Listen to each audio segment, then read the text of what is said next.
안녕하십니까. 고수의 국어 강사 안종민입니다. 오늘은 2024년 5월 교육청 모의고사를 해설 강의하겠습니다. 자, 독서 부분인데요. 먼저 1페이지의 독서로는 매우 쉬워서 스킵을 하겠습니다. 자, 그러면 2페이지에 있는 사회경제 지문 먼저 보겠습니다.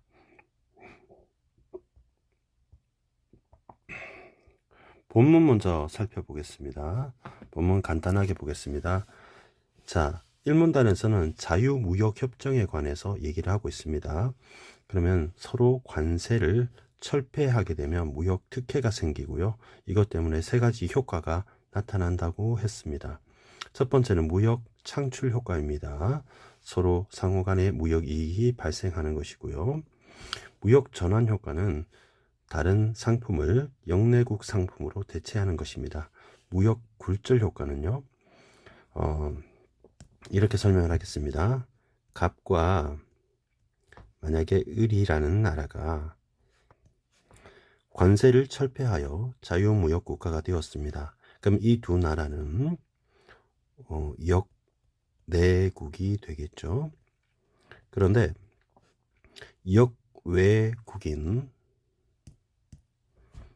역외국인 병이라는 국가가 있다고 한번 해보겠습니다. 역외국입니다. 관세가 존재합니다. 그러면 을을 통해서 수출을 하게 되면 관세가 20%라고 만약 해볼게요.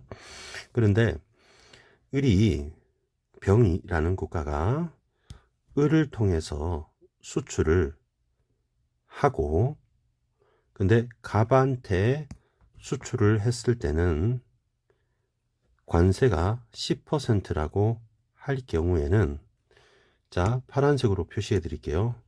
갑은 을로 바로 수출하는 것이 아니라 우회를 통해서 갑으로 수출하고 그리고 갑은 을과 관세가 0%이기 때문에 이렇게 투쿠션으로 돌아가게 되면 원쿠션으로 돌아가게 되면 관세가 총 합쳐서 10%밖에 되지 않겠죠. 그런 식으로 반사 이익을 얻게 되는 것입니다. 낙을 보겠습니다.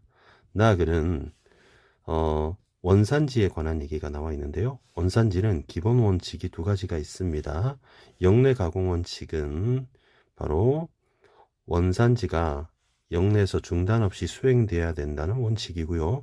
충분 가공 원칙은 바로 변형이 될 만큼 충분한 공정이 이루어져야 됩니다. 그래서 변형이 되지 않는 단순 공정은 바로 원산지 상품으로 인정하지 않습니다. 자, 이 기본 조건이 충족하면 품목별 원산지 기준을 적용합니다. 근데 이 두 가지는 완전 생산 기준과 실질 변형 기준이 있는데요. 둘 중에 하나를 적용하면 됩니다. 오어 관계인 것이요. 완전 생산 기준은 영내 재료만 사용하는 것입니다. 만약 그렇지 않으면 실질 변형 기준을 적용하는데요. 세번 변형 기준과 가공 공정 기준으로 둘로 나눌 수 있습니다. 세번 변경 기준은 HS 코드가 서로 달라야 합니다. 가공 공정 기준은 바로 특정한 분야에 해당되는 것인데 실질적 변형이 이루어지면 그렇게 인정을 합니다. 그래서 문제를 한번 살펴보겠습니다. 4번 가는 중심 화제에 대한 상반된 입장이라고 하였는데요. 가글을 눈 닦고 찾아봐도 상반된 입장은 보이지 않습니다. 닥치시고요. 2번 하나의 사례를 들고 있나요? 그렇지 않습니다. 다양한 이론도 쌉소리가 되겠죠. 다음에 나가 유형을 분류했다 맞겠네요. 기본 원칙과 원산지 기준이니까. 근데 장단점을 유형별로 말하지는 않았습니다. 1번, 2번, 3번 자연스럽게 소거하고요. 4번 개념을 제시했는지 확인해 보겠습니다. 그래서 3문단을 보면 영내 가공 원칙이란 이렇게 얘기하고 있죠. 각각의 특징을 얘기하고 있으니 정답 4번으로 처리하고 5번 넘어가겠습니다. 5번도 정답률이 매우 높네요. 자, 1번 선지 수입 상품의 원산지를 판정하기 위해서 원산지 결정 기준을 마련하고 있다. 자, 여러분 보시면 오른쪽 단에, 나에는 오른쪽 단에 여러분 그 붉은색 형광펜으로 표시를 하겠습니다. 품목별 원산지 기준에 따라 원산지를 검토한다. 이렇게 원산지를 판정한다. 이렇게 나와 있기 때문에 1번 선지 같은 색으로 표시를 하면 맞는 말이 되겠습니다. 2번 선지 원산지 결정 기준은 바로 산업보호의 필요성을 고려하여 협정마다 동일하게 운영한다 라고 되어 있네요. 자, 맨 마지막 문단 보겠습니다. 맨 마지막 문단에 파란색 형광펜으로 표시를 하겠습니다. 산업보호 필요성을 각 협정별로 품목마다 다르게 적용할 수 있다 라고 나와 있죠. 그렇다면 변경할 수 없기까지는 맞는 말이고요. 협정마다 동일하게 운용되는 것이 아니라 다르게 적용될 수 있기 때문에 동일하게는 틀렸네요. 그래서 틀렸습니다. 틀린 거 찾기 때문에 정답을 2번으로 처리하면 되겠죠. 다음에 6번 문제. 6번 문제는 보기가 나와 있습니다. 보기는 잠깐 정리를 할 필요가 있겠고요. 그다음에 6번 문제로 넘어갈 겁니다. 보기를 먼저 정리하기 위해서 선생님이 보기를 여기 보여드리겠습니다. 자, 요거를 선생님이 지우고 다시 설명해 드릴게요. 제대로 설명해 드릴게요. 자, 여기 보시면 쌤이 6번 밑에다가 필기를 하겠습니다. 자, 수입 상품 생산 비용에 대해서 100% 관세를 부과하는 갑국은 병국에서 나일론 실을 수입하고 있습니다. 정리하겠습니다. 자, 갑국이 있고요. 갑국이 있고요. 그 다음에 병국이 있습니다.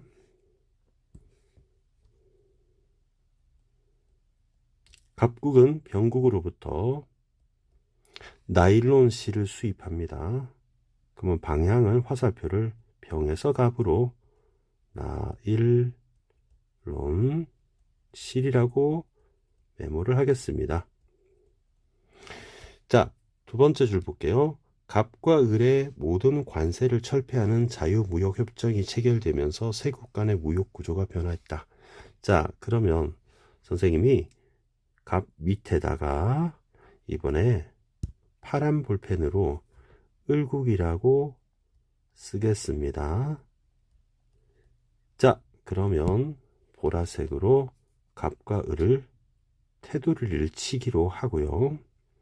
결국 관세가 철폐가 되었습니다. 관세가 제로가 된 것이죠. 그러면 갑과 을을 갑 입장에서 을은, 을 입장에서 갑은 역내국이 되겠죠. 그러면 이 보라색 테두리 밖에 있는 병국은 역외국이라는 개념을 사용하도록 하겠습니다. 자, 본문 계속 읽어보겠습니다.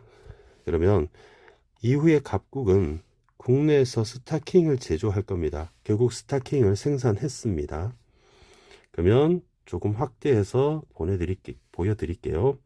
갑국은 스타킹을 생산하였습니다. 다시 확인할게요. 을국에서 수입한 나일론 실을 재직 공정으로 직물을 만들었고요. 병국으로부터 수입한 스판덱스 실로 재단 봉제 공정을 거쳐서 최종적으로 자국 염료, 자국은 갑국이 되겠죠. 스타킹을 생산했답니다. 자, 을국에서 수입한이라고 되어 있기 때문에 을국에서 스타킹 나일론실을 수입했고요. 스타킹을 만들기 위해서. 그리고 병국으로부터 스판덱스 실도 수입을 해서 재단 봉제 공정을 거치게 됩니다. 그러면 화살표로 다시 한 번 더 스판덱스 실을 수입합니다. 그래서 선생님이 빨간색으로 동그라미 칠 것은 이 나일론 실과 이 나일론 실, 스판덱스 실을 다 합치고 거기다가 더해서 갑국이 생산한 염료를 재료로 하여 스타킹을 짠 하고 생산하게 된 거예요. 그럼 이걸 바탕으로 이 변화가 이루어졌다고 활동 1에서 나와 있고요. 활동 2에서 원산지 결정 기준을 기본 원칙과 품목별 원산지 기준을 설명하고 있습니다. 본문에 그래서 나왔던 것들을 얘기하고 있는 것이죠. 그러면 문제 6번 문제를 확인해 보겠습니다. 갑국에서 나일론 실과 염료 생산량이 변화한 것은 확인할까요? 위에 활동 1의 표를 보겠습니다. 활동 1의 표를 보시면 갑국이죠. 나일론 실과 염료의 생산량이 나일론 실은 감소, 염료는 증가했습니다. 생산량이 변화했습니다. 갑국이 비교 우위 상품 생산 요소에 집중했기 때문이다. 자, 그것은 카글에서 보면 여러분 무역의 효과가 3가지가 있잖아요. 그 중에서도 바로 창출 효과, 먼저 있는 이 문단에 보면 영내국들은 가격 경쟁력에서 비교 우위 있는 상품을 생산하는데 집중하게 된다고 나와 있습니다. 이걸 참고로 본다면 맞는 선지가 되겠죠. 자, 1번 동그라미 치겠습니다. 2번 선지 확인해 보겠습니다. 역시 활동 1의 표를 보면서 설명해 드릴게요. 을국에서 나일론 실의 생산이 증가했는지 확인해 볼게요. 을국에서 나일론 실 생산량 증가했습니다. 그쵸? 을국의 나일론 생산량 증가했습니다. 영내국은 갑과 을이죠. 을국 간에 무역 창출 효과가 발생했기 때문에 예전에는 나일론 실을 병국에서 많이 수입을 했다면 이제 을국으로부터 생산량이 더 늘어나기 때문에 바로 무역 창출 효과가 생긴다고 할 수 있겠죠. 3번 선지 확인하겠습니다. 을국에서 염료 생산량이 감소했네요. 염료 생산량 감소했습니다. 갑국은 염료가 증가했고요. 그래서 자국에서 생산하던 염료를 영내국인 바로 갑국에서 상품으로 대체했기 때문에 그게 더 이득이 되는 것이죠. 3번 확인했고요. 4번 선지 을국에서 나일론 생산량이 증가했답니다. 확인할까요? 을국에서 나일론 실 생산량 증가했네요. 병국에서는 감소했습니다. 이거는 갑국 입장에서는 을국이 역내국이고 병국은 역외국이기 때문인 거죠. 그러면 낮아진 관세로 인해 갑국의 역내국 상품인 바로 을국의 나일론 실이 역외국인 병국의 나일론 실보다 가격 경쟁 비교 우위가 생겨서다 라고 할 수 있겠네요. 5번 선지 확인하겠습니다. 병국보다 을국이 나일론 실 생산 비용은 높지만 병국의 나일론 실 생산 비용 10이고 을국은 15입니다. 맞네요. 을국의 생산량이 증가했습니다. 생산량은 증가한 것은 갑국이 역외국, 즉 병국으로부터 얻는 관세 수입이 영내국과의 무역 창출로 얻는 이익보다 컸다. 이렇게 나와 있네요. 자, 그러면 선생님이 민트색으로 표시를 한번 해보겠습니다. 관세 수입이 영내국, 즉 을국과의 무역 창출 효과로 얻는 이익보다 컸다. 팩트 체크 해보겠습니다. 자, 본문에서요, 여러분, 가에서 1문단, 2문단, 3문단, A, B 있는, 여러분, 3문단을 한번 보시면 좋을 것 같습니다. 여기 보니까 이런 말이 나네요. 우리 관세 수입이 줄었다고 나와 있어요. 그리고 무역 전환 효과보다 무역 창출 효과가 커야 한다고 나와 있습니다. 그렇다면 관세 수입이 무역 창출 효과 이익보다 컸다고 하면 안 되죠. 무역 창출 효과가 커야 되기 때문에 정답을 5번으로 보시면 되겠습니다. 정답률 70%였네요. 그 다음에 대망의 여러분 랭킹 1위가 바로 7번 문제였습니다. 무지막지하게 어려웠던 문제인데요. 자, 1번 선지에서는 스타킹의 가공 공정이 선생님이 아까 필기했던 거를 좀 땡겨서 가져와 보겠습니다. 땡겨서 위로 가져와 보겠습니다. 자, 보기 좋게 가져왔습니다. 자, 잘 보이실 것 같습니다. 스타킹의 가공 공정이 갑국에서 중단 없이 수행됐기 때문에 영내 가공 원칙을 충족하고 있다. 자, 여러분, 영내 가공 원칙이 보시면 영내에서 중단 없이 수행돼야 되는 원칙이에요. 그래서 맞다고 보겠습니다. 그 다음에 2번에서 스타킹은 단순한 공정으로 가공한 게 아니기 때문에 충분 가공. 여러분, 그래서 충분 가공 원칙은 단순한 공정이 아니고요. 충분한 변형될 만큼 공정이어야 해요. 그러면 이렇게 충분한 공정으로 수행해야 해요. 그래서 조립이나 건조, 분쇄는 이때는 단순한 공정이기 때문에 이때는 원산지 상품으로 인정하지 않습니다. 자, 그런데요, 우리 보기에 보면 우리 을국에서 수입한 나일론 실을 어떻게 했습니까? 보시면 바로 여기 보시면 재직 공정을 했어요.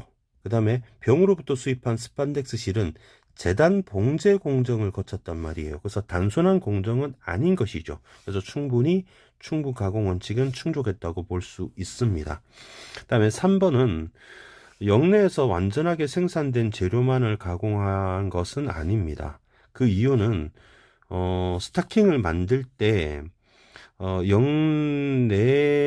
영내에서 자기 나라에서 염료가 있었고요. 그죠? 그 다음에 영내국인 을국에서 나일론 실이 있었지만 역외국인 병국으로부터 스판덱스 실이 필요했어요. 그래야 스타킹을 만들 수 있었거든요. 그래서 본문의 나의 오른쪽 단에 여러분 네 번째 줄에 완전 생산 기준은 영내에서 생산된 재료만을 사용했는지입니다. 그렇기 때문에 완전 생산 기준은 충족하지 않았다가 맞는 것이죠. 그러면 완전 생산 기준이 아니라 실질 변형 기준으로 봐야 합니다. 자, 그러면 HS 코드가 서로 다르다라고 나와 있네요. 그러면 HS 코드가 여러분 스타킹의 HS 코드는 몇 번입니까? 여기 나와 있네요. 스타킹은 6115 이렇게 쓰겠습니다. 그래서 6115입니다. 그 다음에 위에 보시면 나일론 실과 스판덱스 실도 나일론은 540이고요. 그 다음에 스판덱스 실은 5402 31입니다. 얘는 44고 셋 다 다릅니다. 뒤에는 이거 생략할게요. 자, 3번 변경 기준을 한번 보겠습니다. 3번 변경 기준을 보니까 어디 있습니까? 아, 찾았습니다. 여러분 오른쪽 단 두 번째 문단에 있습니다. 자, 여기서 HS 코드가 달라야 되는데요. 여기 보시면 선생님이 여러분 잘 보라고 보라색으로 칠하겠습니다. 역외에서 생산된 재료와 그다음에 최종적으로 가공된 상품의 HS 코드라고 되어 있어요. 자, 그러면 나일론 실이 최종적으로 완성된 가공된 상품이 612로 점 땡땡입니다. 근데 여러분 HS 코드를 따질 때는 보시면 역외에서 생산된 걸 따지잖아요. 그럼 역외에서는 바로 역외인 병국에서의 스판덱스 실이 되는 것이죠. 그러면 여기에 들어갈 말은 선생님이 잘못 썼네요. 쌤이 잘못했습니다. 요 나일론 실은 이 아니고 요거는 스타킹이네요. 그죠? 스타킹입니다. 스타킹이 바로 612호입니다. 그러면 이때 따질 때는 나일론 실을 따질 게 아니라 역외국인 스판덱스 실을 따져야 되겠죠. 그래서 스판덱스 실의 HS 코드가 5402.31 다름으로라고 해야 돼요. 그래서 요걸 따지면 안 됩니다. 세 번 변경 기준은 보라색이기 때문에. 그래서 이거를 여러분 학생들이 좀 주어진 시간에 찾아내기 쉽지 않았을 것 같고요. 정답이 4번이 되고 26%니까 킬러 문제였죠. 랭킹 1입니다. 그리고 스타킹은 스판덱스 실을 사용했고요. 그 다음에 협정에서 규정한 봉제 재단 공정을 수행했기 때문에 가공 공정. 여러분 가공 공정은 맨 마지막 여기 나와 있는데요. 찾았죠? 이 경우에는 여러분 실질적 변형이 이루어지는 공정을 수행해야 합니다. 그래서 스판덱스 실을 가지고 와서 바로 국내인 바로 갑국에서 재단 봉제를 통했기 때문에 변형이 이루어져서 가공 공정 기준 충족했다고 볼 수 있겠습니다. 아시겠죠? 그 다음에 8번 문제로 넘어갔다. 이 문제도 랭킹 3위입니다. 맨 마지막에 보면 기억에 무역 굴절 효과라고 나와 있어요. 자, 선생님이 하늘색으로 무역 굴절 효과와 같은 자유무역 협정의 부정적 효과를 방지할 수 있다. 이렇게 보라색으로 칠하겠습니다. 그러면 하늘색으로 칠하겠습니다. 자, 그러면 기억의 이유는 무엇인가 라고 물어봤어요. 그럼 아까 쌤이 설명할 적에 무역 굴절 효과는 여기 나와 있습니다. 요거를 쌤이 지우고요. 하늘색으로 표시를 하겠습니다. 자, 여기 설명이 나와 있는데요. 역외국인 병국이라고 할까요? 병국이 영내국으로 바로 수출하던 상품을 자국에 낮은 관세를 부과하던 영내국으로 수출함으로써 이전보다 많은 이익을 얻는 것이라고 나와 있습니다. 자, 이걸 방지할 수 있는데 이게 무역 굴절 효과입니다. 그럼 다시 한번 쓴다면 무역 굴절 효과라는 거 하는 것은 효과라고 하는 것은 갑하고 여기 들었던 예처럼 을이 원외가 아니고 역내국이죠. 역내국. 그런데 이제 역외국인 병이라는 나라가 있는데 원래 갑한테 수출할 때 20%의 관세가 되었는데 갑과 을이 자유무역협정을 맺었게 되어서 관세가 0%가 되었다면 더 이상 병은 잔머리를 쓰는 거죠. 그래서 병은 여기에 수출하는 게 아니라 결과적으로 할 텐데 이렇게 하는 거예요.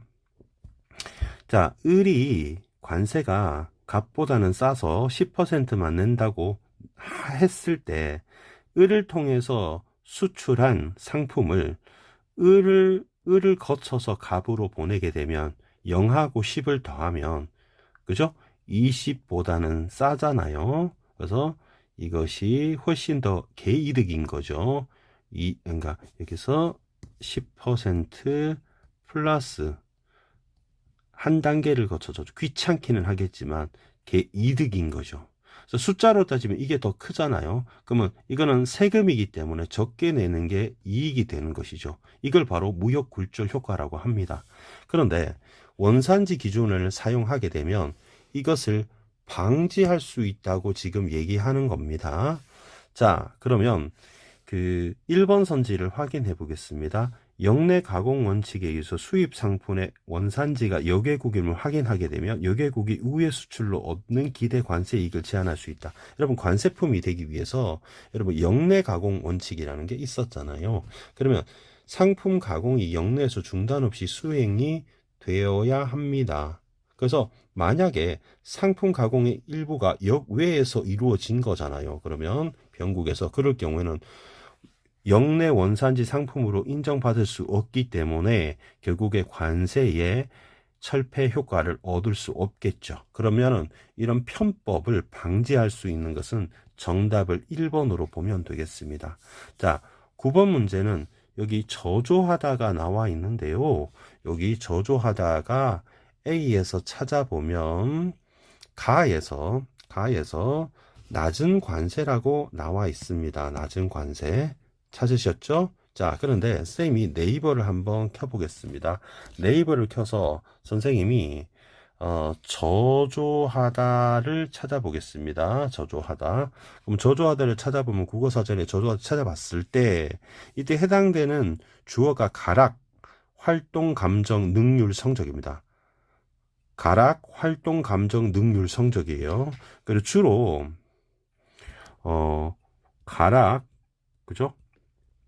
활동, 능률, 능력이 아니고 능률,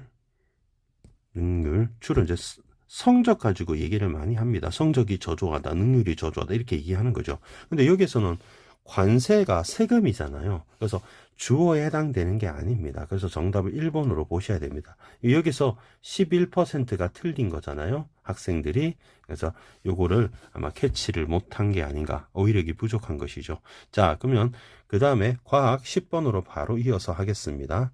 10번 본문을 보면 여러분, 여기서 여러분한테 좀 강조하고 싶은 것은 기술 지문에서는 비례, 반비례가 매우 중요합니다. 비례와 반비례가 매우 중요하다는 거 반드시 캐치하시면 좋겠습니다. 그래서 이런 초음파 도플러 혈류계라고 하는 기술을 설명하는데요. 도플러 효과를 이용하는 겁니다.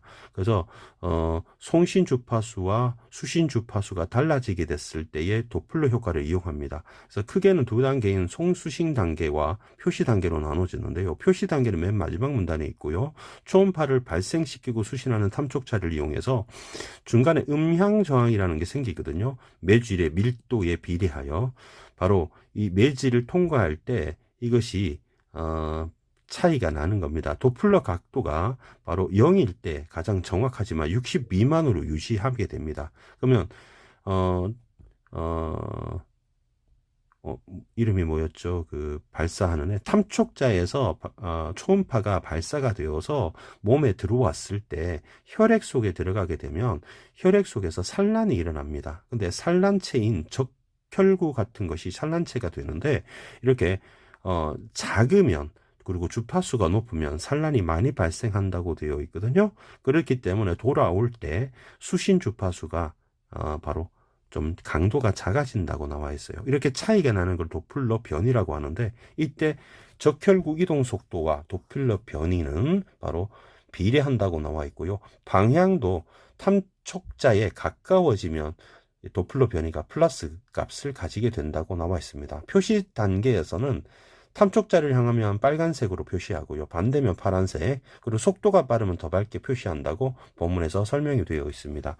여기는 대체로 정답률이 아까에 비해서는 좀 높은 편, 즉 쉬운 편이었는데요.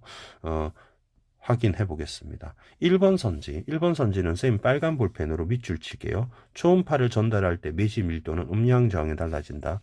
이건 비례 반비례이잖아요. 그러면 여기 바로 표시를 해드리면 바로 몇 문단입니까? 2문단이죠. 음량 저항은 블라블라 매질의 밀도에 비례한다를 통해서 확인할 수 있겠습니다. 2번 선지 보겠습니다. 초음파 도플러 혈육에는 송신 주파수와 수신 주파의 차이를 이용한다. 이거 파란색 볼펜으로 선생님이 표시해 보겠습니다. 자, 이것은 어디에 나오느냐? 1문단에 보시면요. 이 파란 볼펜으로 해야죠. 초음파 도플러 혈육에란 바로 도플러 효과를 이용한다고 나와 있고요. 그 다음에 수신 주파수, 송신 주파수가 달라진다고 나와 있는데 이것을 도플러 효과라고 얘기했습니다. 자, 여기서 끝이 아닙니다. 2문단, 그 다음에 3문단으로 와 볼게요. 3문단에서 여러분 도플러 변이가 생기는데요. 송신 주파수와 수신 주파수의 차이입니다. 이걸 통해서 결국에는 이용하는 것이죠. 그렇기 때문에 2번도 맞다고 볼 수 있습니다. 3번, 초음파 도플러 혈육에는 인간 가청 범위 이상의 주파수를 가진 음파를 이용한다. 초음파죠. 검정색으로 표시하겠습니다.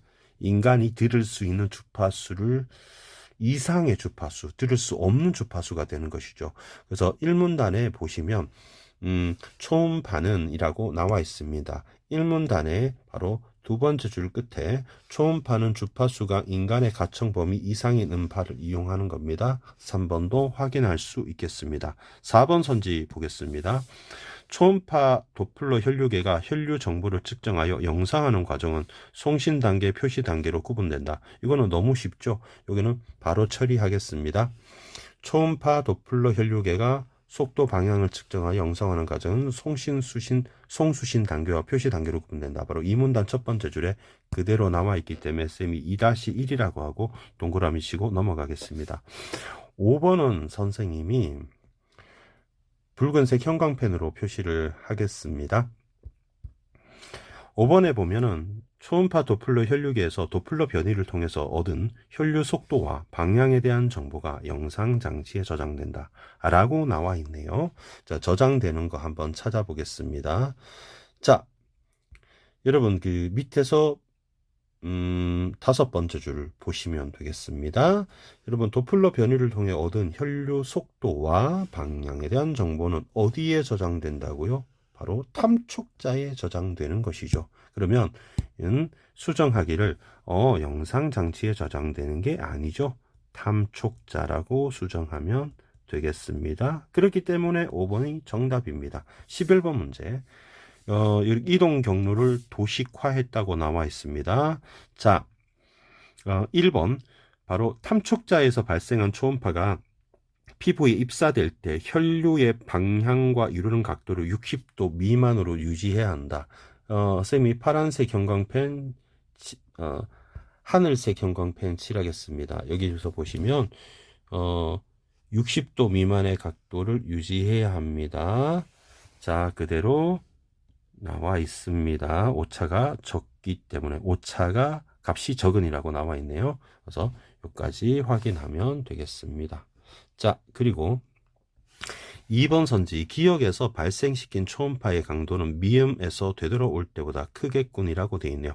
발생하는 게 돌아올 때보다 크다고 나와 있습니다. 그러면 이번에는 오렌지 색깔로 확인해 보겠습니다. 발생한 초음파는 돌아올 때보다 크다. 돌아올 때가 약하다는 얘기죠. 돌아올 때가 약하다. 발생했을 때가 크다.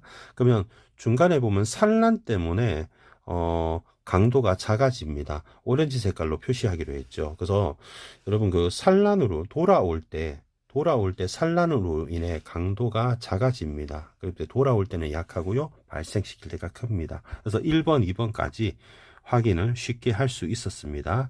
젤을 바르기 전보다는 더 많은 초음파가 전보다 후에 더 많은 초음파가. 그러면 젤을 바르는 이유는 여러분 그 위에서 보시면 매질을 통과할 때 음향 저항이 생기는 것이거든요. 그것을 줄이기 위해서 젤을 바르는 거기 때문에 3번도 맞는 말이 되겠죠. 4번에서 디귿에서 즉 연부 조직입니다. 쌤 요거는 노란색이 아니구나. 민트색으로 표시해다. 연부 조직에서는 초음파가 일정한 속도로 투과한다고 나와 있는데요. 자, 본문에서 어느 문단이냐면 확인하시길 때에 여러분 그 가 있는 위에 가에서 하나 둘 셋 넷 다섯 여섯 번째 위에 볼게요. 연부 조직을 지날 때는 일정한 속도로 투과하여 혈액으로 들어간다고 확인할 수 있겠죠. 5번 선지 확인하겠습니다. 5번 선지는 리을을 투과한, 혈액을 투과한 초음파 주파수가 높을수록 크기가 클수록 산란이 많이 일어난다 라고 나와 있습니다.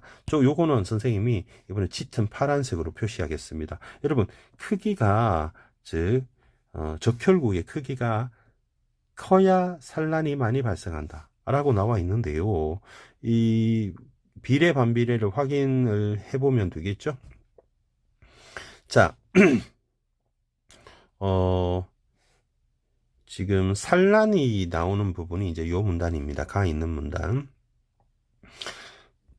짙은 파란색으로 표시하기로 했죠. 자, 그리고 보시면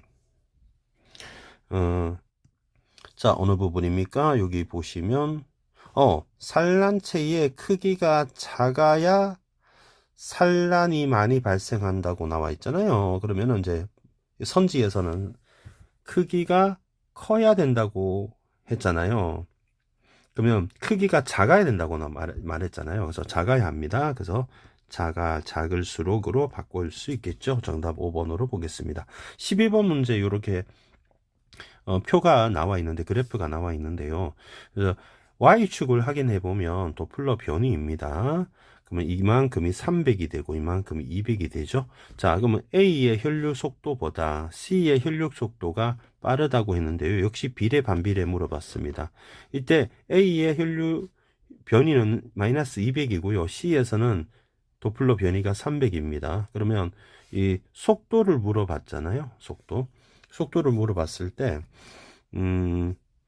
여러분, 도플러 변이가 속도와 관련했을 때는 빠를수록 크다고 나와 있죠. 그러면 C가 더 크기 때문에 C가 더 빠르다고 볼 수 있겠죠. 그래서 비례 반비례 이렇게 확인할 수가 있겠습니다. 그다음에 A, B 혈류 방향과 B, C 혈류 방향 동일하다. 그러면 A에서 B로 가는 혈류 방향, 이때 도플러 변이가 음의 값을 가지고 있고요.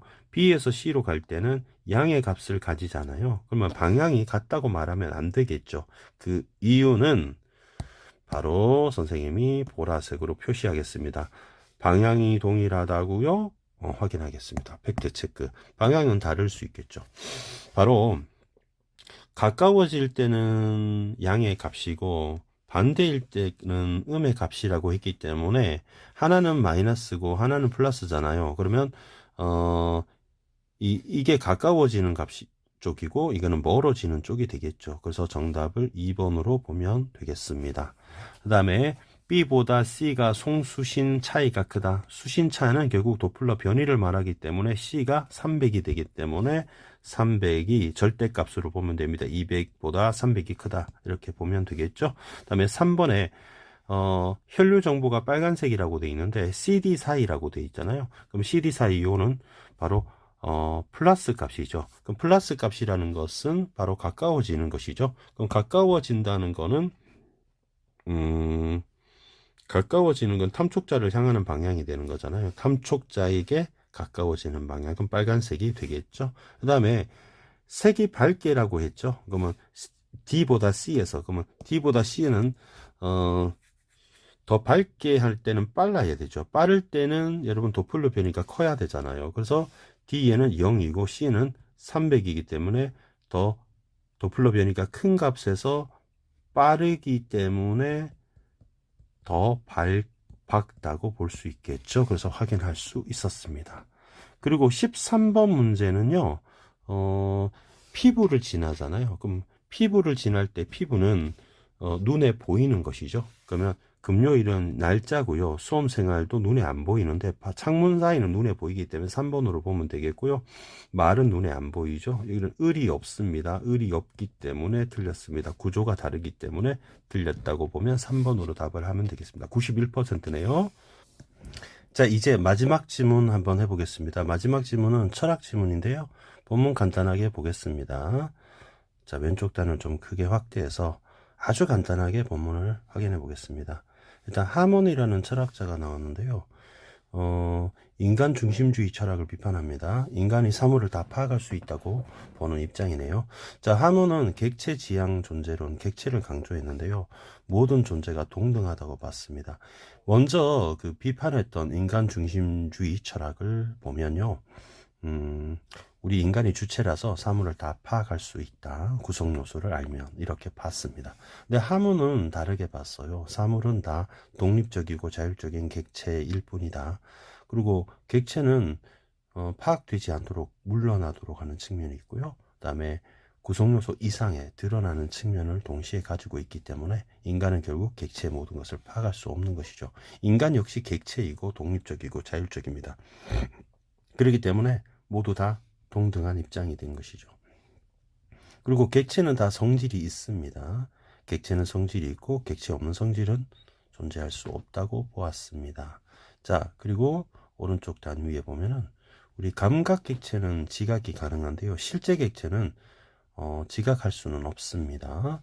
감각 성질은 여러분 감각 실질은 감각을 통해 지각할 수 있는 성질이고요. 실제 성질은 가지고는 있지만 우리 감각 지각할 수 없습니다.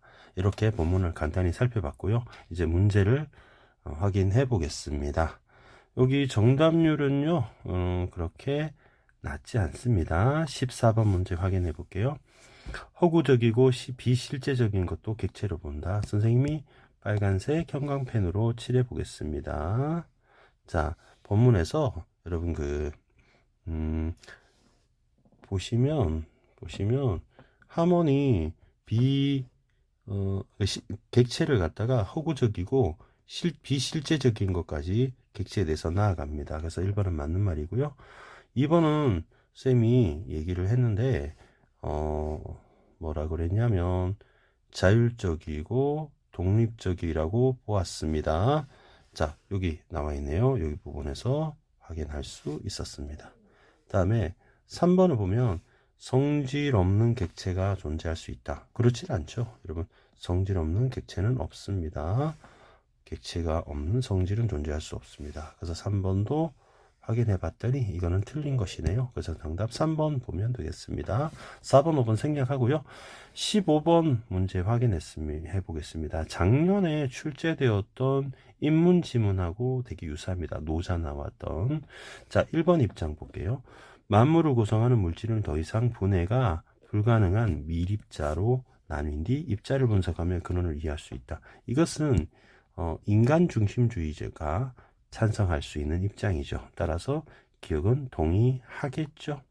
그 다음에 하머는 동의하지 않겠죠. 그래서 1번, 4번을 소거했습니다. 니은 보겠습니다. 인간 입장에서 생산, 전파되는 과학지식을 재정립하기 위해서는 전동차 같은 사물도 인간과 동등한 입장으로 바라보아야 한다. 이거는 하몬의 입장이겠네요. 인간 중심주의는 바로 동의하지 않을 것이고요. 그렇기 때문에 동의하지 않을 거고 하몬은 동의할 것입니다. 디귿 볼까요? 식물은 동물을 위해, 동물은 인간을 위해 존재한다. 이것은 굉장히 인간 중심주의적 사고이네요. 그러면 디귿은 3번 보니까 동의하지 않겠네요. 그죠? 이렇게 동의하지 않겠네요. 자, 리얼 보겠습니다. 한자로 종이칼과 같은 사물은 그것을 만든 사람의 목적에 따라 만들어진 거다. 그거는 인간 중심주의적인 발상인 거죠.